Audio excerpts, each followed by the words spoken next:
ان الحمد للہ والصلاة والسلام علی رسول اللہ اما بعد اعوذ باللہ السمیع العلیم من الشیطان الرجیم من حمزہ ونفخہ ونفثہ بسم اللہ الرحمن الرحیم یا ایہا الذین آمنوا اطیعوا اللہ واطیعوا الرسول ولا تبطلوا اعمالکم۔ محترم سامعین اور معزز ناظرین، ہمارا آج کا ٹاپک ہے فاتحہ خلف الامام۔ امام کے پیچھے سورۃ الفاتحہ پڑھنے کے حوالے سے اہل حدیث کا جو مسلک اور موقف ہے وہ بڑا واضح ہے۔ قرآن و سنت کے عین مطابق، اللہ اور اس کے رسول صلی اللہ علیہ وسلم کے فرامین کے عین مطابق اہل حدیث نماز میں امام کے پیچھے بھی سورۃ الفاتحہ پڑھتے ہیں۔ محمد علی انجینئر صاحب نے جہاں اور بہت ساری اس طرح کی بے تکی باتیں لوگوں میں پھیلائی ہیں، ایک یہ بات بھی انہوں نے پھیلانے کی کوشش کی۔ انہوں نے کہا کہ فاتحہ خلف الامام کے حوالے سے احناف ایک ایکسٹریم پر ہیں اور اہل حدیث جو ہیں وہ دوسری ایکسٹریم پر ہیں، یعنی دونوں انتہائیں ہیں۔ فاتحہ امام کے پیچھے پڑھنی ہی نہیں، یہ ایک انتہا ہے، اور فاتحہ لازمی پڑھنی ہے چاہے امام کی قرات کرتے ہوئے آپ پڑھیں۔ حنفی ایک ایکسٹریم کے اوپر ہیں اور سلفی اور اہل حدیث دوسری ایکسٹریم پہ چلے گئے، اور ان کے بقول جو اہل حدیث ہیں وہ قرآن کریم کی آیت کے انکاری ہیں۔ ان کے الفاظ یہ ہیں کہ قرآن کریم کی آیت کا انکار کر دیا ہے انہوں نے، اور کوئی شرم و حیا انہیں نہیں آئی۔ میں انشاءاللہ آج بتاؤں گا کہ مرزا صاحب شرم و حیا کسے نہیں آئی، اور قرآن کی آیت کا انکار کا جو فتویٰ آپ نے لگایا ہے وہ کس کس پر لگا ہے۔ صحابی رسول سیدنا ابو ہریرہ رضی اللہ تعالیٰ عنہ، جن کا ذکر انہوں نے بھی اپنے کلپ میں کیا ہے، ان سے بھی میں ثابت کروں گا کہ ان کا وہی موقف تھا حرف بحرف جو اہل حدیث کا موقف ہے۔ تو گویا انہیں شرم نہیں آئی کہ سیدنا ابو ہریرہ رضی اللہ تعالیٰ عنہ کے حوالے سے بھی وہی بات کہہ دی، کیونکہ ان کا بھی وہی موقف ہے۔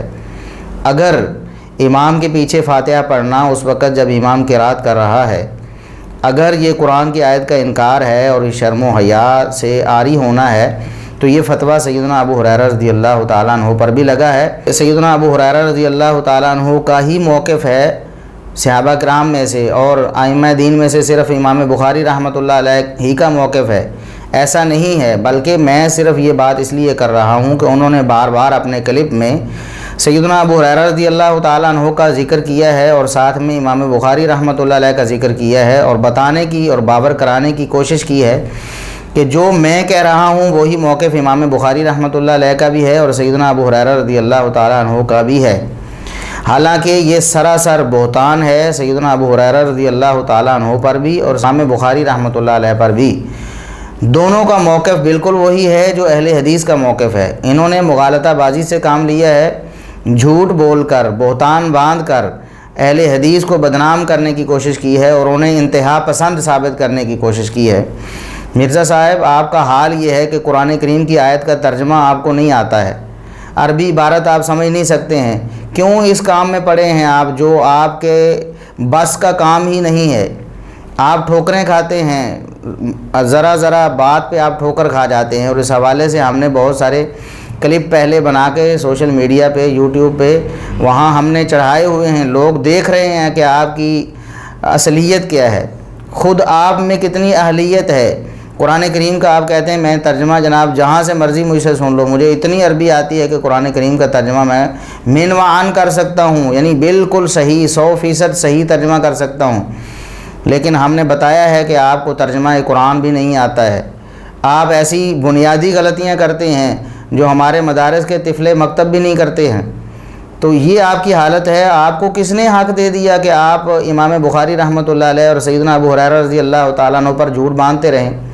آپ بیٹھ کر اپنی طرف سے ان کی طرف باتیں منسوب کرتے رہیں جو حقیقت میں انہوں نے کہی ہی نہیں ہیں، انہوں نے بات کچھ اور کہی ہے۔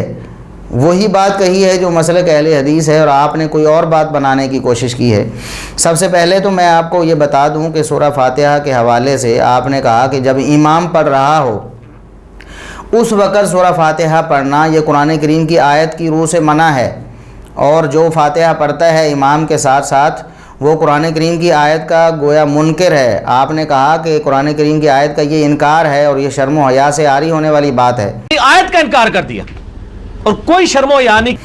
تو میں آپ کو بتاتا ہوں، سب سے پہلے تو آپ نے کہا کہ یہ آیت تو آفاقی ہے نا، اس کو یہ کہنا کہ فاتحہ کے بارے میں نازل نہیں ہوئی، لیکن چونکہ ہر آیت عموم کے اعتبار سے وہ آفاقی ہوتی ہے، لہٰذا اس آیت کی روح سے قرآن کریم امام کے پیچھے پڑھنا بلکہ فاتحہ پڑھنا یہ منع ٹھہرتا ہے۔ میں آپ کو بتاتا ہوں کہ یہ آیت مکی ہے۔ اس آیت کے مکی ہونے کے حوالے سے میں ابھی اس بحث میں نہیں پڑھنا چاہتا، کیونکہ آپ نے بھی اس بات کو تسلیم کر لیا کہ مکی بھی ہے تو لیکن آفاقی ہے۔ آفاقی ہونے کے ناطے سورہ فاتحہ امام کے پیچھے اس آیت کی روح سے منع ہونی چاہیے، اس لیے میں اس کے مکی مدنی ہونے کے حوالے سے اختلاف میں نہیں پڑتا ابھی۔ آپ نے چونکہ مان لیا ہے کہ یہ آیت مکی ہے لیکن آفاقی ہے، تو میں آپ کو بتاتا ہوں، آپ کو یہ بات معلوم نہیں ہے، صحیح مسلم میں بڑی واضح حدیث موجود ہے کہ نبی کریم صلی اللہ علیہ وسلم کے صحابہ کرام مدینہ میں آ کر بھی، مدینہ میں آنے کے بعد بھی نماز میں ایک دوسرے سے باتیں بھی کر لیا کرتے تھے، یہ بھی پوچھ لیتے تھے کیا حال ہے آپ کا، کیونکہ نماز میں باتیں کرنا ابھی منع نہیں ہوا تھا۔ تو جس وقت نماز میں عام باتیں، دنیاوی باتیں کرنا منع نہیں ہوا تھا، امام پڑھ بھی رہا ہے، امام قرات بھی کر رہا ہے، پیچھے دنیاوی باتیں بھی ہو رہی ہیں، جب یہ آیت مکہ میں نازل ہو کر مدینہ میں بھی ان لوگوں کو باتیں کرنے سے منع نہیں کر رہی ہے تو سورہ فاتحہ پڑھنے سے منع کرے گی؟ اصل بات یہ تھی، اس آیت کی آفاقیت پہ کوئی دوسری رائے نہیں ہے، لیکن جس فاتحہ کو نبی کریم صلی اللہ علیہ وسلم نے فرض اور واجب کر دیا کہ اس کے بغیر نماز ہی نہیں ہے، اور جس کے بارے میں صحابہ نے بتا دیا، اور سیدنا ابو ہریرہ رضی اللہ تعالیٰ عنہ نے جس کے بارے میں بتا دیا کہ امام کے ساتھ ساتھ ہی پڑھنی ہے، آپ امام کے ساتھ ساتھ پڑھ سکتے ہو، آپ امام کے ساتھ ساتھ پڑھو، اس کے بارے میں آپ یہ آیت فٹ کر کے کہتے ہیں کہ ان لوگوں کو شرم نہیں آتی، یہ قرآن کا انکار کرتے ہیں۔ شرم دراصل آپ کو نہیں آتی مرزا صاحب، ہم بڑی کوشش کرتے ہیں کہ آپ کے حوالے سے کوئی سخت بیانی نہ ہو، کوئی سخت لفظ نہ نکلے۔ اب ظاہر ہے یہ تو ہماری مجبوری ہے کہ جو لفظ آپ ائمہ دین پر اور صحابہ کرام پر بول رہے ہیں وہی تو ہم آپ کو بھی سنا سکتے ہیں نا۔ خود آپ بھی کہتے ہیں کہ اگرچہ گالی دینا جائز نہیں ہے اور بری گفتگو کرنا جائز نہیں ہے، لیکن مقابلے میں آپ کر سکتے ہیں، جب کوئی دوسرا آپ کو برا بھلا کہہ رہا ہو تو ہم وہی الفاظ لوٹا سکتے ہیں۔ قرآن حکیم کے تحت آپ کو یہ حق حاصل ہے کہ جب یہ آپ کے اوپر کوئی ایسا جملہ کسیں تو آپ بھی اس کے مقابلے پر اتنے ہی لیول کا جملہ ان کو کہہ سکتے ہیں۔ یہ قرآن کے رول کے تحت میں بتا رہا ہوں کہ اسی لیول کا جواب آپ ان کو دے سکتے ہیں۔ انہوں نے گالی دی نا آپ کو، تو اس لیے ہم وہی الفاظ آپ پر لوٹا رہے ہیں کہ آپ کو شرم کرنی چاہیے، جب آپ کو علم نہیں ہے، آپ کو عربی زبان پہ بھی عبور نہیں ہے، آپ ترجمہ قرآن کریم کا صحیح نہیں کر سکتے ہو، تو آپ پھر سیدنا ابو ہریرہ رضی اللہ تعالیٰ عنہ اور امام بخاری پر بہتان لگا کر اہل حدیث کو بدنام کرنا چاہتے ہیں۔ آپ کو یہ حق آخر کس نے دیا ہے؟ تو پہلی بات میں یہ بتا چکا ہوں کہ یہ آیت مکے میں نازل ہوئی، آفاقیت کے باوجود بھی صحابہ کرام کو اس کی آفاقیت کا پتہ نہیں تھا۔ سبحان اللہ، نبی کریم صلی اللہ علیہ وسلم کو نہیں پتہ تھا میرے صحابہ نماز میں ایک دوسرے سے بات بھی کر لیتے ہیں؟ اس آیت کے نزول کے بعد بھی، اس کی آفاقیت کے باوجود بھی نماز میں ایک دوسرے سے بات کرنا بھی منع نہیں ہوا۔ وہ فاتحہ کیسے منع ہوگی جس کے بارے میں نبی کریم صلی اللہ علیہ وسلم نے فرمایا کہ اس کے بغیر نماز ہی نہیں ہوتی ہے؟ اور سیدنا ابو ہریرہ رضی اللہ تعالیٰ عنہ، صحیح مسلم کی حدیث، ان سے پوچھا گیا کہ ہم امام کے پیچھے ہوتے ہیں کہ ہم اس وقت بھی پڑھیں؟ تو انہوں نے کہا پڑھنی ہے، اس کے بغیر تو نماز نہیں ہے۔ اور پھر انہوں نے اپنی دلیل میں حدیث قدسی پیش کی ہے، صحیح مسلم میں آپ پڑھ کے دیکھیں۔ انہوں نے کہا کہ نبی کریم صلی اللہ علیہ وسلم نے فرمایا، اللہ یہ فرماتا ہے قسمت الصلاۃ بینی و بین عبدی، میں نے اپنے اور بندے کے درمیان نماز کو تقسیم کر لیا ہے، آدھی اس کے لیے ہے، آدھی میرے لیے ہے۔ اور وہ جو نماز کو تقسیم کیا تھا وہ دراصل فاتحہ کو تقسیم کیا تھا، الحمدللہ رب العالمین سے شروع کیا اور ولضالین تک بتایا کہ اتنا حصہ بندے کے لیے، اتنا اللہ کے لیے ہے۔ تو جو نماز میں نماز ہی نہیں پڑھتا، فاتحہ کو نماز کہا گیا نا، جو نماز میں فاتحہ نہیں پڑھتا، جو نماز میں نماز ہی نہیں پڑھتا، اس کی کون سی نماز ہوگی؟ دیکھیں فاتحہ کے بارے میں اتنی سخت بات سیدنا ابو ہریرہ رضی اللہ تعالیٰ عنہ نے بھی فرمائی، اور نبی کریم صلی اللہ علیہ وسلم کا وہ فرمان آپ کو بھی پتہ ہے صحیح بخاری اور صحیح مسلم میں کہ لا صلاۃ لمن لم یقرأ بفاتحۃ الکتاب، اور امام بخاری رحمۃ اللہ علیہ نے جو اس پر تبویب کی ہے چیپٹرائزیشن، وہ آپ نے بھی پڑھی ہے اور لوگوں کو آپ نے بتایا بھی ہے کہ بڑی سخت چیپٹرائزیشن انہوں نے کی ہے کہ کسی شخص کی کوئی بھی نماز، وہ فرضی ہو، نفلی ہو، دن کی ہو، رات کی ہو، مسافر ہو، مقیم ہو، کوئی بھی نماز ہو، امام ہو، مقتدی ہو، منفرد ہو، کوئی بھی نماز، کسی نماز کی کوئی بھی رکعت سوائے فاتحہ کے نہیں ہوتی، اگر فاتحہ نہیں پڑھی گئی تو وہ رکعت شمار نہیں ہوگی۔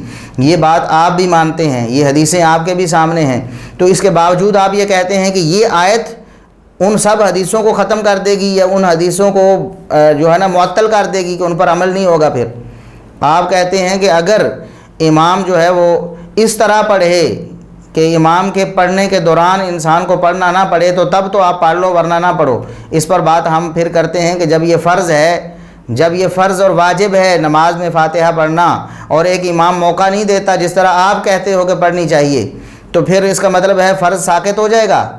کیا اس کے بغیر نماز ہو جائے گی؟ پھر یہ حدیث کے خلاف آپ کا موقف ہوا کہ نہیں؟ آپ خود کہتے ہیں کہ اس طرح اگر امام پڑھے تو پھر آپ پڑھ لو، وہ کس طرح ہے اس کا ذکر آگے میں کروں گا، لیکن اگر اس طرح نہ پڑھے تو پھر آپ فاتحہ نہ پڑھو۔ تو اگر فاتحہ نہ پڑھی، لا صلاۃ لمن لم یقرأ بفاتحۃ الکتاب، پھر اس حدیث کی روح سے آپ کی نماز کیسے ہو گئی؟ اور سیدنا ابو ہریرہ رضی اللہ تعالیٰ عنہ کا فتویٰ جو ہے کہ فاتحہ کے بغیر نماز نہیں ہوتی، امام کے پیچھے بھی ہو تو پڑھنا ہی پڑھنا ہے، تو پھر اس کے بغیر نماز کیسے ہو جائے گی؟ تو پہلا نقطہ یہ ہے کہ اس آیت نے اپنی آفاقیت کے باوجود، اس کی وہ آفاقیت تھی ہی نہیں جو آپ نے سمجھ لی ہے۔ آگے کچھ اور باتیں بھی میں کچھ اور پوائنٹس بتانے والا ہوں، ان سے پتہ چل جائے گا کہ آپ کی عقل نے صحیح کام نہیں کیا ہے۔ اس آیت کی آفاقیت کے باوجود بھی، جو سورہ اعراف کی 204 نمبر آیت ہے، اس کی آفاقیت کے باوجود بھی صحابہ کرام مدینے میں آ کر بھی ایک دوسرے سے نماز میں دنیاوی باتیں کر لیا کرتے تھے۔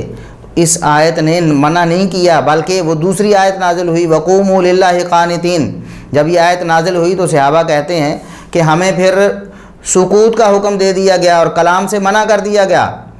امام قرات کر رہا ہے، صحابہ کرام سکوت بھی نہیں کرتے، خاموش بھی نہیں ہوتے تھے، باتیں کر لیتے تھے، تو اس آیت نے اس سے منع نہیں کیا، بات چیز سے بھی منع نہیں کیا، اور عدم سکوت سے یعنی اونچی ایک دوسرے سے بات کرنے سے بھی منع نہیں کیا۔ تو اس آیت نے فاتحہ سے کیسے منع کر دیا، جس فاتحہ کو نبی اکرم صلی اللہ علیہ وسلم نے فرض اور لازم قرار دیا ہے؟ یہ بات ہے جو آپ کی سمجھ میں نہیں آئی، اور آپ نے علماء اہل حدیث کو کوسنا شروع کر دیا اور اہل حدیث کو ایکسٹریمسٹ کہنا شروع کر دیا کہ وہ انتہا پسند ہیں، اور آپ کا فتویٰ جیسا میں بتانے والا ہوں سیدنا ابو ہریرہ رضی اللہ تعالیٰ عنہ پر بھی لگ گیا کہ یہ قرآن کی آیت کے معاذ اللہ منکر ہیں اور ان کو شرم و حیا نہیں آتی، اور یہی فتویٰ امام بخاری رحمۃ اللہ علیہ پر بھی لگ گیا۔ دوسرا پوائنٹ اس حوالے سے کہ اس آیت میں وَإِذَا قُرِئَ الْقُرْآنُ فَاسْتَمِعُوا لَهُ وَأَنصِتُوا، اس آیت میں مطلق قرات کی بات ہے، سورہ فاتحہ کی بات اس میں نہیں ہے، اور مطلق قرات کو ہم بھی منع سمجھتے ہیں۔ ابو داود کی حدیث نبی کریم صلی اللہ علیہ وسلم نے ارشاد فرمایا لعلکم تقرؤون خلف امامکم، یہ ساری حدیثیں امام بخاری رحمۃ اللہ علیہ کی جزء القرات میں موجود ہیں، یہ آپ کو نظر نہیں آئی ہیں، اور آپ نے اہل حدیث کو انتہا پسند کہہ دیا اور ان کو کہا کہ یہ آیتیں قرآنی کے منکر ہیں۔ نبی کریم صلی اللہ علیہ وسلم کے پیچھے صحابہ نے قرات کی تو آپ نے سلام پھیرنے کے بعد پوچھا لعلکم تقرؤون خلف امامکم، تم میرے پیچھے امام کے پیچھے پڑھ رہے ہو؟ آوازیں آپ صلی اللہ علیہ وسلم کے کان میں آ رہی تھیں، اس وجہ سے آپ صلی اللہ علیہ وسلم کو قرات کرنے میں مشکل ہو رہی تھی۔ آپ نے فرمایا میرے پیچھے پڑھتے ہو؟ صحابہ نے کہا اللہ کے رسول پڑھتے ہیں۔ آپ نے فرمایا لا تفعلوا الا بفاتحۃ الکتاب، فاتحہ کے علاوہ کچھ نہ پڑھا کرو، اور وہاں واضح الفاظ ہیں کہ جب میں اونچی آواز سے پڑھ رہا ہوں، اذا جہرت، جب میں اونچی بلند آواز سے قرآن کی قرات کر رہا ہوں اس وقت سوائے فاتحہ کے کچھ اور نہ پڑھو۔ تو جب فاتحہ کو آپ صلی اللہ علیہ وسلم نے خود مستثنا کر دیا، فرما دیا کہ میں جب پڑھ رہا ہوں اس وقت فاتحہ کے علاوہ کچھ نہیں پڑھنا، اس کا مطلب یہ ہے کہ قرآن کریم کی اس آیت سے اگر نماز میں قرات کی بات ہے تو یہ مطلق قرات ہے، فاتحہ اس سے مراد نہیں ہے، کیونکہ نبی کریم صلی اللہ علیہ وسلم نے خود فرمایا جب میں اونچی آواز سے پڑھ رہا ہوتا ہوں تو سوائے فاتحہ کے کچھ نہ پڑھا کرو۔ آپ کا مقدمہ مرزا صاحب نبی کریم صلی اللہ علیہ وسلم کی حدیث سے ہی ختم ہو گیا ہے۔ تیسرا پوائنٹ یہ ہے کہ نماز کا آغاز انسان تکبیر تحریمہ سے کرتا ہے۔ جب آپ آئیں گے امام صاحب قرات کر رہے ہیں، آپ نے نماز میں شامل ہونا ہے نا، نماز میں شامل کیسے ہوں گے مرزا صاحب آپ؟ ظاہر آپ اللہ اکبر کہیں گے نا، اللہ اکبر کہیں گے اس وقت جب امام قرات کر رہا ہے بلند آواز سے، اس وقت آپ کی کہی ہوئی اللہ اکبر کیا قرآن کی اس آیت کے منافی ہوگی یا نہیں ہوگی؟ اگر آپ کہیں کہ اس وقت اللہ اکبر کہنا بھی قرآن کی اس آیت کا انکار ہے تو پھر آپ بتائیں لوگوں کو کہ آپ نماز کیسے شروع کریں گے؟ یا اس وقت آپ خاموش ہو کے کھڑے ہو جائیں جب تک امام قرات ختم نہ کر لے اور رکعت ختم نہ ہو جائے، اور جب رکعت ختم ہو جائے امام رکوع میں چلے جائے تو تب آپ رکعت ضائع کر کے پھر امام کے ساتھ ملیں؟ یہ بات آپ کو سمجھ آ رہی ہے نا مرزا صاحب؟ جب آپ نے نماز میں شامل ہونا ہے، امام قرات کر رہا ہے، وہ فاتحہ پڑھ رہا ہے، فاتحہ کے بعد قرات کر رہا ہے، قرآن کی آیت اگر اس قرات سے روکتی ہے، فاتحہ کی قرات سے، تو اللہ اکبر کہنے سے کیوں نہیں روکے گی؟ بلولا روکے گی نا۔ اللہ اکبر کہنا بھی تو منع ہونا چاہیے نا، قرآن پڑھا جائے تو بس خاموش ہونا ہے، جو مطلب اور مفہوم آپ لے رہے ہیں۔ اس میں احناف تو وہ تو سنتے ہیں، فجر کی بھی پڑھنے کی اجازت دے دیتے ہیں امام قرات کر رہا ہو۔ بہرحال آپ چونکہ اس موقف کے حامل نہیں ہوں گے تو کم از کم نماز شروع کرنے کے تو آپ بھی قائل ہیں نا کہ امام قرات کر رہا ہو تو نماز شروع کر سکتے ہیں آپ، تو ظاہر اللہ اکبر کر کے شروع کریں گے، اس وقت قرآن کی آیت کا کیسے انکار کریں گے، اور اس وقت آپ شرم و حیا سے کیا عاری ہو جائیں گے؟ چوتھی بات اس حوالے سے یہ ہے کہ حفظ کی کلاس ہوتی ہے، بچے قرآن کریم پڑھ رہے ہوتے ہیں، بچے قرآن کریم پڑھ رہے ہوتے ہیں، اور بہت سارے بچے ہوتے ہیں، 20-25 بچے تو عموماً ایک کلاس میں ہوتے ہیں، اور ایک قاری صاحب ہیں، اب سارے بچے پڑھ رہے ہیں، بچوں کی آواز قاری صاحب کے کانوں میں بھی پڑھ رہی ہے، اور قاری صاحب کیا کسی بچے کو بتا سکتے ہیں کہ آپ غلط پڑھ رہے ہو یا صحیح پڑھ رہے ہو، جبکہ قرآن پڑھا جا رہا ہے، اس کی آواز بھی کانوں میں آ رہی ہے، سارا حفظ کی کلاسوں کا نظام درم برم ہو جائے گا آپ کے فتوے کے مطابق، تو گویا وہ بھی قرآن کی آیتوں کے منکر ہو جائیں گے، وہ وَإِذَا قُرِئَ الْقُرْآنُ فَاسْتَمِعُوا لَهُ وَأَنصِتُوا اس کے منکر ہو جائیں گے، گویا وہ بھی شرم و حیا سے عاری ہو جائیں گے، کیونکہ قرآن پڑھا جا رہا ہے اور وہ بھی پڑھ رہے ہیں، قرآن پڑھا جا رہا ہے اور وہ بھی پڑھ رہے ہیں، اور پھر ایک جگہ پر بیٹھ کر 2 بندے قرآن نہیں پڑھ سکتے بلند آواز سے آپ کے اس فتوے کے مطابق، کیونکہ وَإِذَا قُرِئَ الْقُرْآنُ فَاسْتَمِعُوا لَهُ وَأَنصِتُوا لَعَلَّكُمْ تُرْحَمُونَ کیونکہ آپ کے نزدیک یہ آیت آفاقی ہے، اس کا نماز سے اور غیر نماز سے کوئی اس کو مقید نہیں کیا جا سکتا، تو پھر ظاہر ہے مرزا صاحب آپ کے فتوے کے مطابق 2 بندے ایک جگہ بیٹھ کر اونچی آواز سے قرات بھی نہیں کر سکتے، کیونکہ ان میں سے وہ دونوں ہی اس آیت کے منکر ہو رہے ہوں گے، کیونکہ وَإِذَا قُرِئَ الْقُرْآنُ فَاسْتَمِعُوا لَهُ وَأَنصِتُوا لَعَلَّكُمْ تُرْحَمُونَ اور یہ چوتھی بات تھی۔ پانچویں بات یہ ہے کہ اگر گاڑی میں تلاوت لگی ہو، آپ کسی گاڑی میں بیٹھے ہیں پبلک ٹرانسپورٹ پہ، وہاں تلاوت لگی ہوئی ہے تو آپ کا فون آتا ہے تو آپ فون تو نہیں سن سکیں گے نا مرزا صاحب، آپ فتویٰ یہ دیں کہ گاڑی میں اگر قرآن کریم کی تلاوت لگی ہو تو آپ فون نہیں سن سکتے، یہ فتویٰ آپ کو دینا پڑے گا نا۔ اور اس سے اگلی بات یہ ہے کہ اگر آپ کے پڑوسیوں نے قرآن کریم کی تلاوت لگائی ہو اور آپ کے گھر میں آواز آ رہی ہو تو آپ تو پورا دن پھر روزہ رکھیں گے نا چپ کا، کیونکہ اگر آپ بول گئے ہاں نہ بھی اگر آپ نے کر دی، یا کسی کو آپ نے کہہ دیا کہ خاموش ہو جاؤ قرآن کی قرات ہو رہی ہے، تب بھی آپ اس آیت کے منکر ہو جائیں گے نا۔ وَإِذَا قُرِئَ الْقُرْآنُ فَاسْتَمِعُوا لَهُ وَأَنصِتُوا لَعَلَّكُمْ تُرْحَمُونَ ان ساری صورتوں میں جو 5-6 میں نے بتائی ہیں، قرآن کریم کی آفاقیت کہاں چلی جاتی ہے مرزا صاحب؟ آپ بھی ان چیزوں کے قائل نہیں ہیں، آپ بھی کہیں گے کہ ان صورتوں میں آپ بول سکتے ہیں، بات کر سکتے ہیں، نماز شروع کر سکتے ہیں، تو پھر قرآن کریم کی آفاقیت کہاں چلی جائے گی؟ تو آپ نے خود ہی اس بات پر غور نہیں کیا اور لوگوں کو آپ کہہ رہے ہیں کہ وہ قرآن کریم کی آیت کے منکر ہیں۔ اب رہی بات کہ سیدنا ابو ہریرہ رضی اللہ تعالیٰ عنہ کا موقف دراصل کیا تھا اور امام بخاری رحمۃ اللہ علیہ کا کیا موقف تھا۔ آپ نے کہا کہ امام نسائی رحمۃ اللہ علیہ نے بھی ایک رزلٹ نکالا ہے، آپ نے کہا کہ یہی آیت پیش کر کے نا امام نسائی رحمۃ اللہ علیہ نے رزلٹ کیا نکالا ہے کہ جب امام جہری قرات کرے تو مقتدیوں نے خاموشی سے سننا ہے، مقتدیوں نے خاموشی سے سننا ہے۔ آپ نے کہا کہ امام نسائی رحمۃ اللہ علیہ بھی یہی ثابت کرنا چاہتے ہیں کہ امام کے پیچھے فاتحہ نہیں پڑھنی چاہیے، اسی لیے آپ نے یہ قول پیش کیا نا۔ امام نسائی نے باقاعدہ اس آیت کو باب کی ہیڈنگ بنایا ہے، وَإِذَا قُرِئَ الْقُرْآنُ فَاسْتَمِعُوا لَهُ وَأَنصِتُوا، اور اس کے تحت انہوں نے حدیث لے کے یہ رزلٹ نکالا ہے کہ جو جہری قرات جب امام کر رہا ہوگا تو آپ نے خاموشی کے ساتھ پیچھے سننا ہے، یا اگر پڑھنا ہے تو سختوں میں۔ حالانکہ امام نسائی رحمۃ اللہ علیہ نے مطلق قرات کی بات کی ہے، فاتحہ کی بات نہیں کی، اور مطلق قرات ہم بھی کہتے ہیں کہ امام کر رہا ہو تو آپ نے خاموشی سے ہی سننا ہے، مطلق قرات آپ نے خاموشی سے سننی ہے، پیچھے امام کے پڑھنا نہیں ہے۔ تو امام نسائی رحمۃ اللہ علیہ بھی یہی فرما رہے ہیں کہ امام جب جہری قرات کر رہا ہو، مطلق قرات، فاتحہ کی بات انہوں نے نہیں کی، فاتحہ کے حوالے سے تو انہوں نے الگ باب قائم کیے ہوئے ہیں، وہ آپ کو نظر نہیں آئے مرزا صاحب؟ آپ کیوں اس طرح کی باتیں کرتے ہیں، لوگوں کو دھوکہ دینے کی کوشش کرتے ہیں؟ آپ دیکھیں کہ امام نسائی رحمۃ اللہ علیہ نے 910 نمبر حدیث پر جو باب قائم کیا ہے، ایجاب و قراءت فاتحۃ الکتاب فی الصلاۃ، نماز میں سورہ فاتحہ کی قراءت واجب ہے، یہ باب انہوں نے قائم کیا ہے۔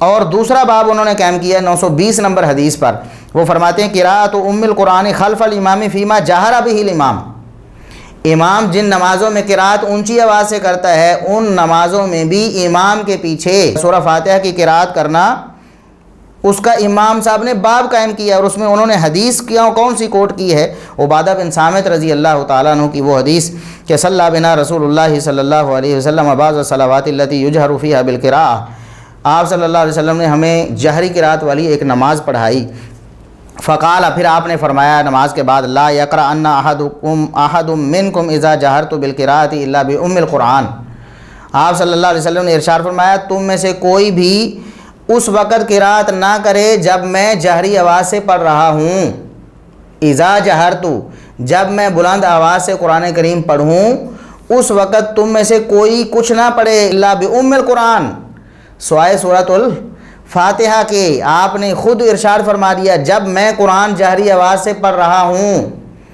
یہاں یہ بات نہیں ہے جو مرزا صاحب کرنا چاہتے ہیں کہ سختوں میں پڑھیں، جس پر ہم ابھی جانے والے ہیں۔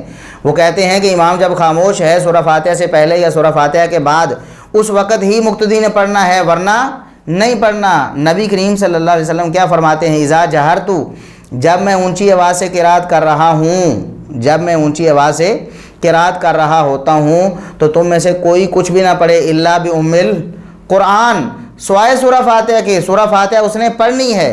یہ تو نبی کریم صلی اللہ علیہ وسلم کی بھی تعلیم ہے، جس کو آپ قرآن کے خلاف کہہ رہے ہیں۔ معاذ اللہ، نبی کریم صلی اللہ علیہ وسلم کو قرآن کی آیت کا معنی معلوم نہیں تھا؟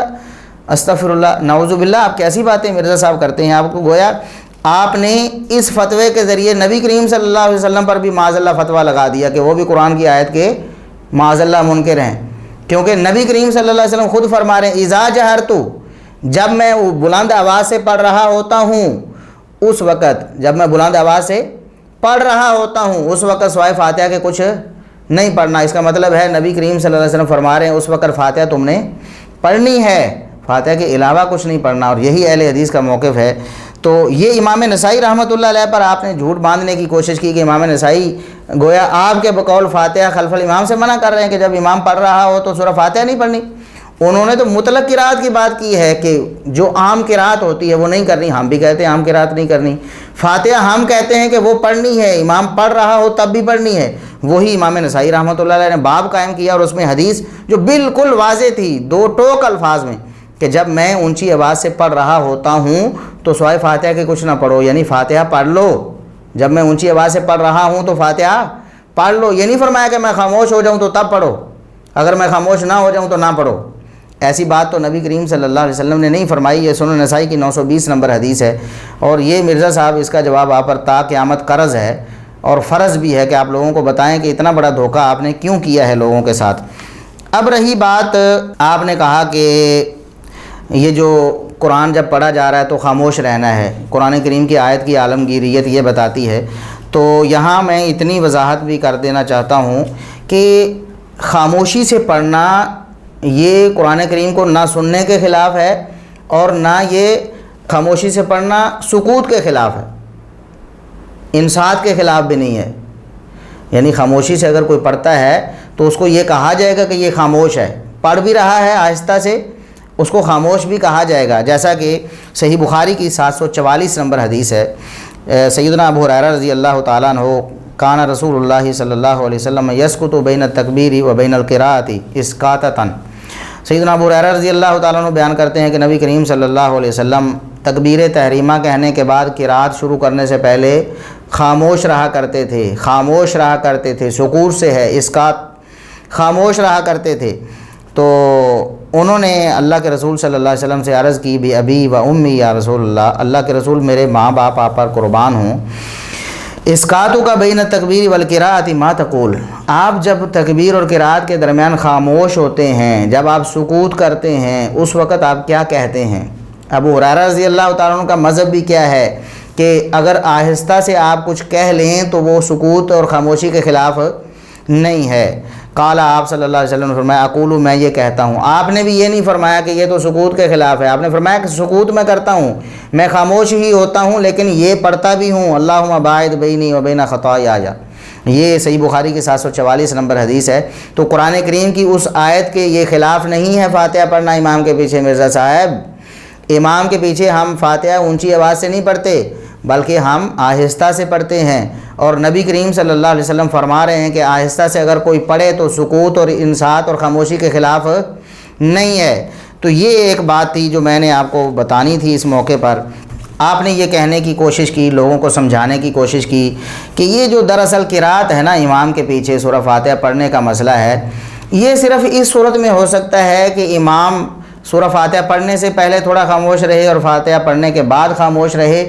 ان دو جگہوں پر پڑھنا ہے۔ جب امام پڑھ رہا ہے سورہ فاتحہ، وہ کہہ رہا ہے الحمدللہ رب العالمین الرحمن الرحیم، اس وقت آپ نے پڑھنا نہیں ہے۔ یا امام کی قرات شروع کرنے سے پہلے پڑھ لو یا امام کی قرات ختم کرنے کے بعد پڑھ لو۔ امام کے قرات کرنے کے دوران آپ نے نہیں پڑھنا ہے۔ یہ آپ نے اپنا موقف پیش کیا ہے، اور اس پر آپ نے پیش کیا کہ امام بخاری رحمۃ اللہ علیہ کا یہ موقف تھا، اور آپ نے کہا کہ امام بخاری رحمۃ اللہ علیہ نے یہ فرمایا ہے کہ میں کہتا ہوں۔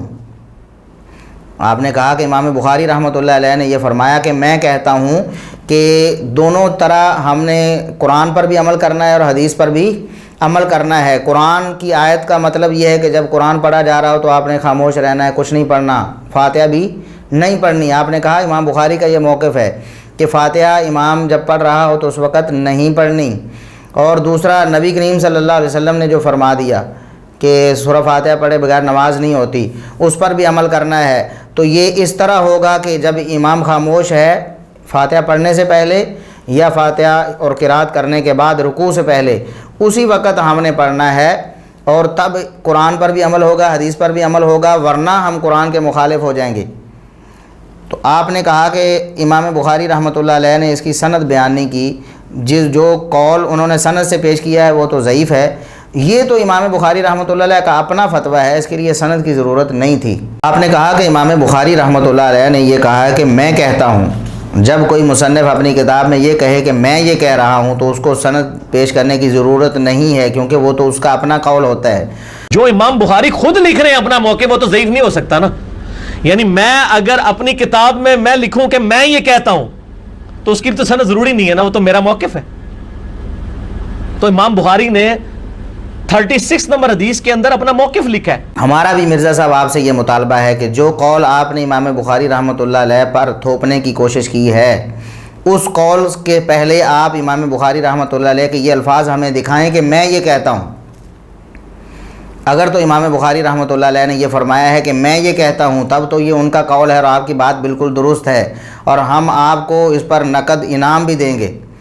لیکن جب امام بخاری رحمۃ اللہ علیہ یہ نہیں کہہ رہے، آپ لوگوں کو یہ باور کروا رہے ہیں کہ جب کوئی کتاب لکھنے والا کہے کہ میں کہتا ہوں تو پھر قول اسی کا ہوگا، سند کی ضرورت نہیں ہے۔ لیکن یہاں امام بخاری رحمۃ اللہ علیہ نے یہ بالکل نہیں فرمایا کہ میں کہتا ہوں، بلکہ امام بخاری رحمۃ اللہ علیہ کے جو الفاظ ہیں وہ میں آپ کو پڑھ کے سناتا ہوں۔ وہ کہتے ہیں کہ یرونا، جب انہوں نے کچھ ایسے اقوال پیش کیے جن اقوال کی سند آپ کے بقول بھی ثابت نہیں ہے، ضعیف ہے، شیخ زبیر علی زئی رحمۃ اللہ علیہ کی تحقیق پر اعتماد کرتے ہوئے آپ نے کہا کہ ان سے ثابت یہ باتیں نہیں ہیں، لیکن امام بخاری رحمۃ اللہ علیہ نے بعد میں اپنا فتویٰ دیا۔ وہ میں بتاتا ہوں کہ کن الفاظ سے وہ فتویٰ ہے۔ اگر امام بخاری رحمۃ اللہ علیہ کا ہوتا تو امام بخاری فرماتے اقول، میں کہتا ہوں، یا ارا، میں یہ خیال رکھتا ہوں، یا قلت، میں نے یہ کہا ہے۔ لیکن امام بخاری رحمۃ اللہ علیہ کے الفاظ کیا ہیں؟ وہ فرماتے ہیں کہ یہ جو تابعین ہیں جن سے یہ میں اقوال نقل کر رہا ہوں، ان کا یہ خیال ہے، یرونا، ان کا یہ خیال ہے، تابعین کا یا ان تبع تابعین کا، ان راویوں کا یہ خیال ہے جن سے میں یہ اقوال نقل کر رہا ہوں۔ امام بخاری رحمۃ اللہ علیہ کا اپنا اگر قول ہوتا تو وہ کہتے کہ ارا، یا رأیت، یا قلت، یا اقول، یہ الفاظ متکلم کے صیغے کے ساتھ ہوتے۔ لیکن مرزا صاحب آپ کو تو عربی نہیں آتی، آپ کو کون کون سی بات ہم سمجھائیں گے؟ قرآن کریم کا ترجمہ آپ کرنے کے قابل نہیں ہیں، حدیث کی عربی تو آپ کو بالکل بھی نہیں آتی، تو کیسے آپ کو ہم سمجھائیں گے کہ یہ امام بخاری رحمۃ اللہ علیہ اگر کہتے کہ میں کہتا ہوں تو پھر عربی میں کون سے الفاظ ہونے چاہیے تھے؟ یرونا کا مطلب میں کہتا ہوں، یرونا کا مطلب ان کا خیال تھا جن سے یہ ثابت ہی نہیں ہے۔ تو جو امام بخاری رحمۃ اللہ علیہ کے ذمے آپ نے بات لگا کر اہل حدیث کو بدنام کرنے کی کوشش کی، وہ آپ کا جھوٹ اور بہتان ہے امام صاحب پر۔ امام صاحب نے کہا ہے کہ انہی کا یہ خیال ہے، جن کے میں نے آثار نقل کیے ہیں انہی کا یہ خیال ہے۔ تو امام بخاری رحمۃ اللہ کا اپنا وہ خیال نہیں تھا۔ اپنا خیال کیا تھا؟ جو سیدنا ابو ہریرہ رضی اللہ تعالیٰ عنہ کا خیال تھا، وہ ابھی میں آپ کے سامنے پیش کرنے والا ہوں کہ سیدنا ابو ہریرہ رضی اللہ تعالیٰ عنہ نے دراصل کیا کہا ہے۔ آپ نے کہا کہ امام بخاری رحمۃ اللہ علیہ نے سیدنا ابو ہریرہ رضی اللہ تعالیٰ عنہ کا جو قول جزء القراءت میں پیش کیا ہے وہ فیصلہ کن ہے۔ وہ یہ بتاتا ہے کہ امام کے پیچھے اس کے پڑھتے ہوئے قراءت نہیں کرنی، حالانکہ میں حدیث سے یہ بات ثابت کر چکا ہوں کہ نبی کریم صلی اللہ علیہ وسلم فرماتے ہیں جب میں اونچی آواز سے پڑھ رہا ہوتا ہوں تو اس وقت تم فاتحہ پڑھا کرو، کچھ اور نہ پڑھا کرو۔ لیکن آپ نے کہا کہ سیدنا ابو ہریرہ رضی اللہ تعالیٰ عنہ کا فتویٰ یہ ہے کہ جب امام اونچی آواز سے پڑھ رہا ہوتا ہے تو اس وقت تم نے پڑھنا نہیں ہے۔ دلیل کیا ہے؟ آپ نے کہا کہ سیدنا ابو ہریرہ رضی اللہ تعالیٰ عنہ نے فرمایا کہ للامام سکتتان، امام دو سکتے کرتے ہیں، ایک فاتحہ پڑھنے سے پہلے اور ایک قراءت کرنے کے بعد۔ تو فاغتنموا القراءۃ فیہما بفاتحۃ الکتاب، تم سورہ فاتحہ کی قراءت کرنے میں ان دونوں کو غنیمت جانا کرو۔ تو آپ نے کہا کہ سیدنا ابو ہریرہ رضی اللہ تعالیٰ عنہ تو فتویٰ دے رہے ہیں کہ ان دونوں سکتوں میں ہی قراءت کرنی ہے، جب امام خاموش ہوتا ہے اسی وقت قراءت کرنی ہے، جب امام پڑھ رہا ہو تو سیدنا ابو ہریرہ رضی اللہ تعالیٰ عنہ کے فتوے کے مطابق قراءت نہیں کرنی۔ لہٰذا میرا موقف جو ہے وہی سیدنا ابو ہریرہ رضی اللہ تعالیٰ عنہ کا موقف تھا۔ امام بخاری سیدنا ابو ہریرہ رضی اللہ تعالیٰ عنہ کا قول بھی لے کر آئے، للامام سکتتان، جز القراء میں صحیح سند کے ساتھ۔ امام کے لیے دو سکتے ہیں، ایک سکتہ ہوتا ہے جو ثنا پڑھنے کے لیے اور ایک رکوع میں جانے سے پہلے۔ پس غنیمت سمجھو ان سکتوں میں فاتحہ پڑھنے کو، سکتوں میں فاتحہ پڑھنی ہے، اور اس کے اوپر اہل حدیثوں کا عمل ہی کوئی نہیں ہے۔ اور یہ مرزا صاحب آپ کا بہتان اور جھوٹ تھا۔ پہلی بات تو یہ ہے کہ اگر آپ ان الفاظ پر غور کر لیتے، لیکن کون آپ کو بتائے کہ آپ الفاظ پر غور کریں، کیونکہ آپ کو عربی زبان ہی نہیں آتی۔ فاغتنموا کے الفاظ ہیں، فاغتنموا، تم غنیمت جانو۔ غنیمت اس مال کو کہتے ہیں جو زائد ہو انسان کے پاس، زائد مال اس کو ملے۔ اور اس کا اب اگر آپ عربی لغت میں معنی دیکھیں گے تو جو اردو میں استعمال ہوتا ہے نا، بالکل وہی معنی مال مفت کے معنی میں بھی استعمال ہوتا ہے، غنیمت۔ کہتے ہیں یہ غنیمت ہے، یہ مطلب جو روٹین میں انسان کے پاس ہے وہ تو ہے ہی، یہ ایک زائد چیز ہے جو انسان کی سہولت کے لیے ہے۔ تو سیدنا ابو ہریرہ رضی اللہ تعالیٰ عنہ نے فرمایا کہ جب تم امام کے پیچھے سورہ فاتحہ پڑھو گے نا، تو امام جب سورہ فاتحہ پڑھے گا الحمدللہ رب العالمین، تم بھی پڑھو گے الحمدللہ رب العالمین، اسی طرح ساتھ ساتھ پڑھتے جاؤ گے۔ تو جب ولضالین وہ کہے گا تو تم بھی ظاہر ہے تھوڑے پیچھے رہ جاؤ گے، ولضالین کہو گے، اتنی دیر میں آمین کہہ چکا ہوگا امام۔ اور وہ دوسری احادیث جو آگے میں پیش کرنے والا ہوں اس میں بڑی وضاحت کے ساتھ یہی بات ہے کہ سیدنا ابو ہریرہ رضی اللہ تعالیٰ عنہ دراصل یہ بتانا چاہتے تھے کہ جب امام آمین کہے تو تم نے فوراً اس کے ساتھ ہی آمین کہنی ہے۔ آپ نے سورہ فاتحہ کو اس حوالے سے مینیج کرنا ہے پڑھنے کو کہ امام سے پیچھے نہیں رہ جانا۔ اگر آپ امام سے پیچھے رہ گئے، کچھ سیکنڈ کا بھی وقفہ آ گیا تو امام آمین کہہ چکا ہوگا، جبکہ امام جب آمین کہتا ہے اس وقت اللہ کے فرشتے بھی آمین کہتے ہیں۔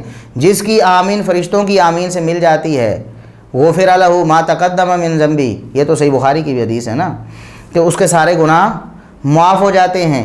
تو لہٰذا امام کی آمین کے ساتھ آمین کہنے کے لیے تم ان سکتوں کو غنیمت جانو۔ امام کے ساتھ ساتھ تو پڑھنا ہی ہے نا، تو امام سے پہلے شروع کر دو۔ جب امام خاموش ہے تم پہلے شروع کر دو گے تو ظاہر ہے پھر امام سے آگے آگے آپ ہوگے نا سورہ فاتحہ پڑھنے میں۔ تو جب امام آمین کہے گا تو اس وقت آپ سورہ فاتحہ پڑھ کے فارغ ہو چکے ہوگے، تو تمہیں کوئی تنگی اور یہ مصیبت نہیں آئے گی اور تم امام کی آمین سے پیچھے بھی نہیں رہو گے۔ یہ دراصل سیدنا ابو ہریرہ رضی اللہ تعالیٰ عنہ کی مراد تھی۔ تو غنیمت کا جو لفظ ہے نا فاغتنموا، تم ان دونوں سکتوں کو غنیمت جانو، مطلب ان میں بھی پڑھ لیا کرو تاکہ تم اپنی فاتحہ کو مینیج کر کے آمین امام کے ساتھ کہہ سکو۔ اور اس کی دلیل کیا ہے؟ یہ بات ایسے نہیں، اس میں تو چلو آپ کہہ سکتے ہیں کہ یہ ایک مبہم سی بات ہے، غنیمت ایک مال مفت کو کہتے ہیں، وہ زائد چیز ہوتی ہے، آپ اس کا انکار بھی کر دیں تو کوئی بات نہیں ہے، کیونکہ لغت آپ کو آتی نہیں ہے اور آپ نے اس کا انکار ہی کرنا ہے. جس چیز کا انسان کو پتہ نہیں ہوتا اس کا انسان دشمن ہوتا. الناس اعداء لما یجہلون، یہ عربی کا بڑا مشہور معروف ایک مقولہ ہے. لوگ اس چیز کے دشمن ہوتے ہیں جس سے وہ جاہل ہوتے ہیں. ٹھیک ہے نا. آپ ظاہر عربی زبان سے جاہل ہیں تو جو عربی زبان جانتے ہیں آپ ان کے دشمن ہوں گے، ظاہر ہے، کیونکہ آپ اگر ان کو صحیح مانیں تو آپ پھر غلط ہیں، کیونکہ عربی زبان تو آپ کو نہیں آتی. تو جن کو آتی ہے آپ ان کے دشمن. آپ کہیں گے علماء جناب ایسے ہوتے ہیں، علماء ایسے ہوتے ہیں، علماء سوء ہوتے ہیں اور علماء کرائم ہوتے ہیں. ٹھیک ہے، ہوں گے ایسے بھی، لیکن سارے علماء کو آپ ہی دنیا میں ایک ہیں جو بالکل صحیح ہیں. آپ نے کوئی کرائم نہیں کیا نا، آپ بالکل صحیح ہیں. آپ کے علاوہ ساری دنیا کے سارے علماء ہی غلط ہیں نا. آپ تو یہی کہتے ہیں. اگر بریلوی کہیں کہ دیوبندی غلط ہیں، دیوبندی کہیں اہل حدیث غلط ہیں، تو آپ اس کو اچھالتے ہیں، ایشو بناتے ہیں. دیکھو جی یہ سارے آپس میں کر رہے ہیں، تو آپ تو سب کو ہی غلط کہتے ہیں. آپ تو ان کو بھی صحیح نہیں کہہ رہے، اور آپ کے سوا دنیا میں کوئی صحیح ہے ہی نہیں. اگر کوئی ہے تو بتائیں. آپ کے سوا اگر دنیا میں کوئی صحیح ہے قابل اعتماد جس کی بات مانی جا سکتی ہے، وہ تو سارے آپ کے نزدیک علماء کرائم ہیں اور علماء سوء ہیں. تو بتانے کا مقصد یہ ہے کہ لوگ جس چیز سے جاہل ہوں اس کے دشمن ہوتے ہیں. تو آپ عربی لغت کے دشمن ہیں کیونکہ آپ کو عربی لغت سے کوئی واسطہ نہیں ہے. اگر آپ اس کا انکار کر دیں تب بھی کوئی بات نہیں کہ غنیمت ایک زائد چیز ہوتی ہے. اور یہاں سیدنا ابو ہریرہ رضی اللہ تعالیٰ عنہ یہی بتانا چاہتے ہیں کہ اس سے زائد فائدہ اٹھایا کرو. امام کے پیچھے تو پڑھتے ہی پڑھتے ہو نا، لیکن ان سے بھی فائدہ اٹھاؤ تاکہ تم امام سے پیچھے نہ رہ جاؤ. دوسری جو حدیث ہے وہی جزء القراءت امام بخاری رحمۃ اللہ علیہ کی کتاب میں ہی ہے. اس کا نمبر 146 ہے. یہ انٹرنیشنل نمبرنگ کی بات کر رہا ہوں میں، اردو والی کتابوں کا نہیں، عربی والی کتاب کا جو انٹرنیشنلی چھپی ہوئی ہے. 146 تو سیدنا ابو ہریرہ رضی اللہ تعالیٰ عنہ نے وہاں بھی کچھ بیان کیا ہے، لیکن آپ نے آنکھیں کیوں بند کر لیں؟ یا آپ نے پوری کتاب پڑھی ہی نہیں ہے، یا پھر آپ نے اس وقت اپنے دماغ کو کسی اور طرف لگایا ہوا تھا، آپ کو پتہ ہی نہیں چلا کہ سیدنا ابو ہریرہ رضی اللہ تعالیٰ عنہ کیا فرما رہے ہیں. آپ نے کہا کہ سیدنا ابو ہریرہ رضی اللہ تعالیٰ عنہ کا فتویٰ یہ ہے کہ امام جب قرات کر رہا ہو اس وقت کسی مقتدی نے بالکل نہیں پڑھنا، فاتحہ بھی نہیں پڑھنی، بلکہ کب پڑھنی ہے؟ جب امام خاموش ہو. جبکہ یہ 146 جو روایت ہے یہ قرات خلف الامام میں، اور یہی حدیث صحیح بخاری وغیرہ میں بھی ہے، لیکن الفاظ جو یہاں ہیں وہ بڑے صریح ہیں. سیدنا ابو ہریرہ رضی اللہ تعالیٰ عنہ کیا فرماتے ہیں؟ اذا قرأ الامام بام القرآن، اذا قرأ الامام بام القرآن، جب امام سورہ فاتحہ پڑھے، جب امام سورہ فاتحہ پڑھے تو فقرأ بہا، تم بھی سورہ فاتحہ پڑھو. ہاں مرزا صاحب، یہ تھا سیدنا ابو ہریرہ رضی اللہ تعالیٰ عنہ کا اصل موقف، جس کو آپ نے جھٹلایا اور جس کو اہل حدیث کی آپ نے ایکسٹریم اور انتہا بتایا. یہ فتویٰ کہاں جا کر لگا آپ کا مرزا صاحب؟ آپ نے کہا کہ جو لوگ امام کے پڑھتے ہوئے فاتحہ پڑھتے ہیں وہ تو قرآن کریم کی آیت کے منکر ہیں اور انہیں کوئی شرم و حیا نہیں ہے. تو آپ دیکھیں، آپ شرم و حیا کریں اور اس روایت کو پڑھیں. اور سیدنا ابو ہریرہ رضی اللہ تعالیٰ عنہ پر جو بہتان آپ نے لگایا ہے، امام بخاری رحمۃ اللہ علیہ بھی یہی کہتے ہیں. یہ اثر انہوں نے پیش کیا نا، امام بخاری نے تو بتایا ہے کہ سیدنا ابو ہریرہ رضی اللہ تعالیٰ عنہ کا فتویٰ کیا ہے. تو سیدنا ابو ہریرہ رضی اللہ تعالیٰ عنہ کیا فرماتے ہیں؟ قرأ الامام بام القرآن فقرأ بہا، جب امام سورہ فاتحہ پڑھے، جب امام سورہ فاتحہ کی قرات کرے. یہ نہیں فرمایا کہ جب امام خاموش ہو، جب امام سکتہ کرے، یہ نہیں فرمایا. فرمایا اذا قرأ الامام بام القرآن، جب امام سورہ فاتحہ کی قرات کرے تو فقرأ بہا، تم بھی اس کی قرات کرو، امام کے ساتھ ساتھ ہی کرو. وسبقہ، لیکن اس سے آگے نکل جاؤ. وسبقہ، امام سے آگے نکل جاؤ تاکہ جب آمین کہنے کا مقام آئے تو تم بالکل تیار کھڑے ہو، امام کے ساتھ ہی آمین کہہ دو. فرمایا کہ جب امام سورہ فاتحہ پڑھ رہا ہو تو تم بھی سورہ فاتحہ پڑھو. یہ ہے سیدنا ابو ہریرہ رضی اللہ عنہ کا فتویٰ، جس کو آپ کہتے ہو کہ یہ قرآن کی مخالفت ہے، یہ قرآن کا انکار ہے. اچھا کیوں؟ فَإِنَّهُ إِذَا قَالَ وَلَا الضَّالِّينَ قَالَتِ الْمَلَائِكَةُ آمین. وہ کہتے ہیں کہ جب امام وَلَا الضَّالِّينَ کہے گا نا تو فرشتے آمین کہیں گے. ظاہر ساتھ امام بھی آمین کہے گا، جیسا کہ صحیح بخاری وغیرہ میں ہے کہ جب امام آمین کہتا ہے تو فرشتے آمین کہتے ہیں. یہاں ہے کہ فرشتے آمین کہتے ہیں جب امام وَلَا الضَّالِّينَ کہتا ہے.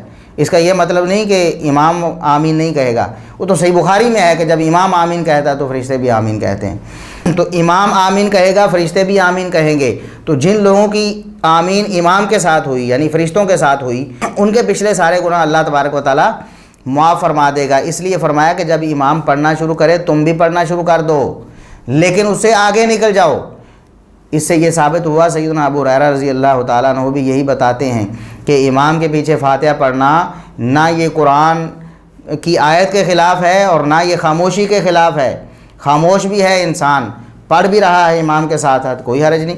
ہم بھی پڑھتے ہیں، کوئی قاری جو ہے بہت اچھا قرآن پڑھ رہا ہو تو ہمارے بچے مشق کرتے ہیں یعنی اسی کی طرح پڑھنے کی کوشش کرتے ہیں، تو وہ کیسے پڑھ رہے ہوتے؟ اندازہ کریں، ان کو اتنی بھی یعنی ہوش نہیں ہے اور انہوں نے کبھی غور ہی نہیں کیا کہ میرے سر سے کیا باتیں نکل رہی ہیں۔ جب ایک شخص کسی قاری کے ساتھ مشق کر رہا ہوتا ہے، ہمارے بچے جو مدارس میں ہوتے ہیں جو قرآن کریم کی تلاوت عمدہ انداز سے کرنا چاہتے ہیں، تو ان کے سامنے ایک قاری کی تلاوت لگائی جاتی کہ اس کو سنو، وہ سنتے ہیں اور ساتھ ساتھ پڑھتے ہیں۔ اس کے مشق ایسے ہوتی ہے جس طرح وہ پڑھ رہا ہے ساتھ ساتھ وہ پڑھ رہے ہیں، تو اس کو اگر وہ سن نہیں رہے تو اس کو فالو کیسے کر رہے ہیں؟ اگر اس کو غور سے سن نہیں رہے، اگر ان کو نہیں پتہ چل رہا کہ امام کیا پڑھ رہا ہے، قاری صاحب کیا پڑھ رہے ہیں، تو وہ اس کے ساتھ مشق کیسے کریں گے؟ اس کے ساتھ ساتھ پڑھ کے انہیں یہ ادراک کیسے ہوگا کہ وہ قاری صاحب صحیح پڑھ رہے ہیں یا اس طرح پڑھنا ہے؟ وہ تو جہاں جہاں قاری صاحب کی لے اوپر جاتی ہے ان کی بھی ساتھ ساتھ اوپر جاتی ہے، جہاں جہاں نیچے جاتی ہے ان کی بھی ساتھ ساتھ نیچے جاتی ہے۔ جہاں قاری صاحب سورہ زور سے پڑھ رہے ہوتے ہیں وہ بھی زور سے پڑھ رہے ہوتے ہیں، جب قاری صاحب تھوڑا آہستہ پڑھتے ہیں تو وہ بھی آہستہ پڑھ رہے ہوتے ہیں۔ اس کا مطلب یہ ہے کہ قرآن جب پڑھا جا رہا ہو اس وقت اس کے ساتھ ساتھ غور سے سن کر پڑھا بھی جا سکتا ہے، اور پڑھنا غور سے سننے کے منافی نہیں ہے۔ اور سیدنا ابو ہریرہ رضی اللہ تعالیٰ عنہ بھی یہی فرماتے ہیں کہ اذا قرأ الامام بأم القرآن، مرزا صاحب جب امام سورہ فاتحہ کی قرأت شروع کرے تو تم بھی ساتھ پڑھو، فقرا بہا، تم بھی پڑھو۔ یہ نہیں فرمایا کہ امام خاموش ہو تو تم پڑھو، فرمایا جب امام پڑھے تو تم پڑھو، واسبق ہو، لیکن تھوڑا تیز پڑھ کے آگے نکل جاؤ۔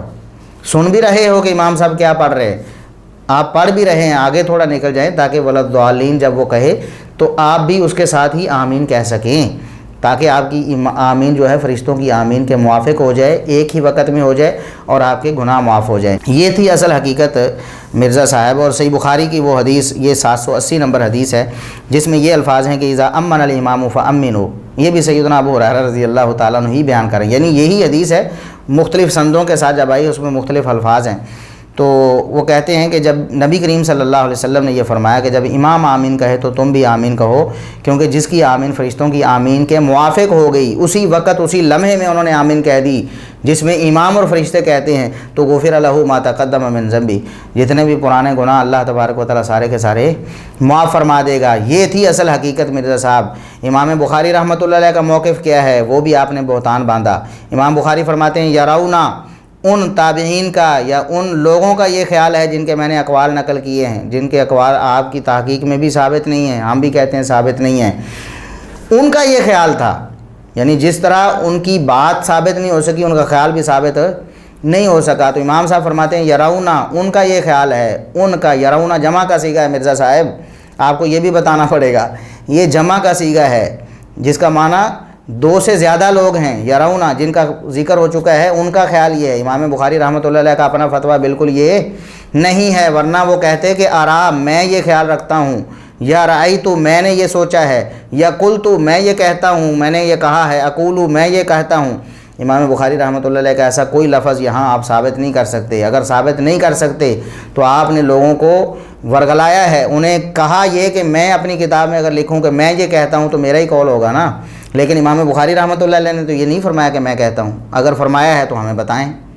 دوسری بات سیدنا ابو ہریرہ رضی اللہ تعالیٰ عنہ کے حوالے سے آپ نے کی کہ وہ سختوں میں ہی پڑھنے کے قائل تھے، وہ کہتے تھے کہ سختوں کے علاوہ آپ نے نہیں پڑھنا، سکتے جب امام خاموش ہو تب ہی پڑھنا ہے، لیکن ان کا قول بھی میں نے اسی جزء القراءت سے پیش کر دیا، صحیح سند کے ساتھ پیش کر دیا کہ وہ کہتے ہیں کہ اذا قرأ الامام بأم القرآن فقرأ بہا، جب امام قرأت کر رہا ہو تو تم بھی قرأت کرو اور اس سے تھوڑے آگے نکل جاؤ تاکہ آمین جب وہ کہے تو تم اس کے ساتھ ہی آمین کہہ سکو۔ آمین کہنے سے تھوڑے سیکنڈ یا تھوڑے لمحے بھی پیچھے نہ رہ جاؤ، کیونکہ وہ تو پھر جو شرف ہے وہ تمہیں حاصل نہیں ہوگا، اس سے تم محروم ہو جاؤ گے۔ اور پھر جو آپ نے کہا کہ امام نسائی رحمۃ اللہ علیہ کا موقف ہے وہ بھی آپ کا بہتان ثابت ہوا۔ وہ تو مطلق قرات کے بارے میں فرما رہے ہیں اور آپ اس کو فاتحہ پر فٹ کرنے کی کوشش کر رہے ہیں، لوگوں کی آنکھوں میں دھول جھونکنے کی کوشش کر رہے ہیں کہ امام نسائی رحمۃ اللہ علیہ بھی امام کے پیچھے جب وہ قرات کر رہا ہو تو سورہ فاتحہ سے منع کرتے تھے، جبکہ وہ دوسری حدیث لے کر آئے جو بڑی واضح ہے، اس کے الفاظ اذا جہرت، نبی کریم صلی اللہ علیہ وسلم نے فرمایا جب میں اونچی آواز سے قرات کر رہا ہوتا ہوں تو فاتحہ پڑھا کرو، فاتحہ کے علاوہ کچھ نہ پڑھا کرو۔ تو نبی کریم صلی اللہ علیہ وسلم کی حدیث سے بھی آپ کے استدلال کا بطلان ثابت ہو گیا۔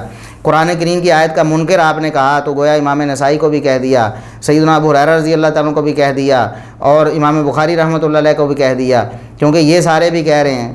سیدنا ابو ہریرہ کے تو الفاظ میں نے پیش کر دیے نا۔ تو یہ مرزا صاحب آپ کا فیلڈ نہیں ہے، آپ ان باتوں کو چھوڑ دیں، یا تو آپ کسی مدرسے میں داخلہ لے لیں، عربی زبان سیکھیں، اس پر عبور حاصل کریں، پھر جرح و تعدیل علم حدیث کے اصول سیکھیں تاکہ آپ خود حکم لگا سکیں۔ آپ میں تو یہ اہلیت نہیں، آپ کسی ایک سند پر بھی حکم لگا سکیں کہ یہ صحیح ہے یا ضعیف ہے، اور کیوں صحیح ہے اور کیوں ضعیف ہے، کیونکہ آپ تو عربی زبان سے ہی نابلد ہیں۔ جب تک عربی زبان نہیں سیکھیں گے تو اصول و قواعد کیسے پڑھیں گے اور ان کا اطلاق کیسے کریں گے؟ تو آپ کو چاہیے کہ آپ کسی مدرسے میں داخلہ لے لیں، یا آپ عربی زبان سیکھیں کسی ماہر استاد سے۔ عربی زبان سیکھنے کے بعد کو 5-10 سال آپ مطالعہ کریں، کتابوں کو پڑھیں، محدثین کا طریقہ سمجھیں کہ وہ کس طرح استدلال اور استنباط کرتے تھے، پھر آپ بات کریں، ہمیں خوشی ہوگی، ہم آپ کے ساتھ ہوں گے۔ اگر غلط بات کریں گے تو رد تو کریں گے نا، لیکن یہ نہیں کہیں گے کہ آپ کا حق نہیں ہے کہ بات کرنا۔ ہم کہیں گے آپ کا حق ہے بات کرنا لیکن آپ غلط کر رہے ہیں۔ لیکن ابھی ہم کہہ رہے ہیں کہ آپ کا حق ہی نہیں بنتا کسی اناڑی کا، مطلب میرا حق نہیں بنتا کہ میں انجینئرنگ کے شعبے میں جا کر کہوں کہ تم غلط کر رہے ہو، میں صحیح کر رہا ہوں۔ جو انجینئر ہے وہ بہتر جانتا ہے، اس کا شعبہ ہے، اس کا فیلڈ ہے۔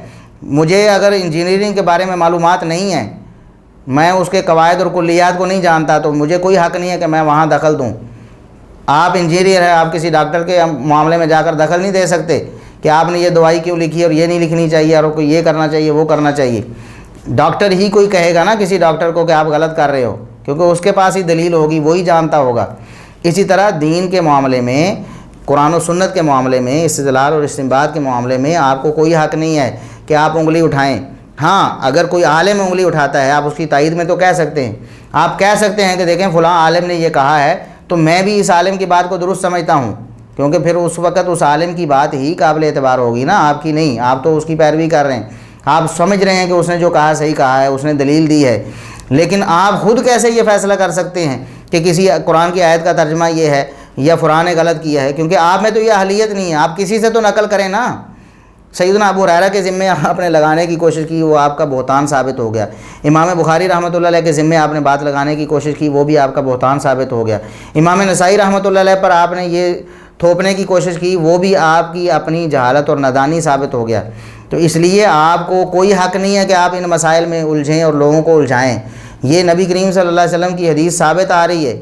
آپ صلی اللہ علیہ وسلم نے فرمایا قرب قیامت لوگ جو ہیں وہ رؤوساً جہالاً، وہ اپنے جو سردار ہیں، اپنے جو مفتی ہیں، ان لوگوں کو بنا لیں گے جو جاہل ہیں، اور وہ جو جاہل لوگ پھر ہوں گے فضلوا واضلوا،